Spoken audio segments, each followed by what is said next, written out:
السلام علیکم ورحمت الله وبرکاته. ملګرو د الله نه امید ده چې تاسو به روغ جوړ او د صحت په جامه به الله مروغ جوړ خاد او آباد او د صحت په جامه لره. ملګرو نن مستاسو په خدمت کې بل یو بهترین ډالۍ راوړي. هغه بهترین ډالۍ صدا هغه دا نن تاسو ته داسې کلمات د حدیث پرانا کې داسې کلمات خیم چې ستا په هغه باندې لس لاک نیکی په اعمال نامه کې لیکل کېږي، ستا لس لاک ګناهونه په هغې باندې معاف کېږي او په جنت کې ستا دپاره د هغې کلماتو په ویلو سره جنت کې کور جوړیږي. هغه کم کلمات دي؟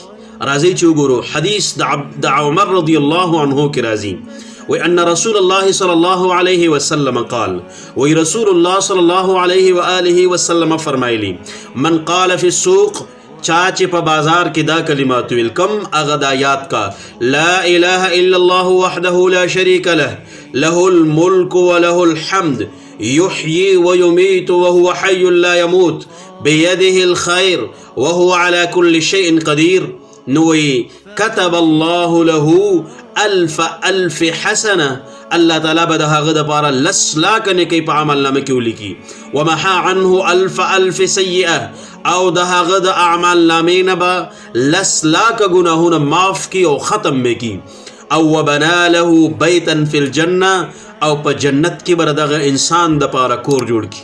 دا کلمات په بازار کې وي، دا د بازار سره تعلق ساتي، د دې مقام بازار دی. دا حدیث امام ترمذی رحمه الله ذکر کړي په خپل کتاب کې په ابواب الدعوات کې، باب دے باب ما یقول اذا دخل السوق، دا د بازار دعا ده او حدیث نمبر دے 3429، او د دغه ترمذی په تعلیق کې امام البانی رحمت الله علیه د حدیث ته حسن حدیث ویلې.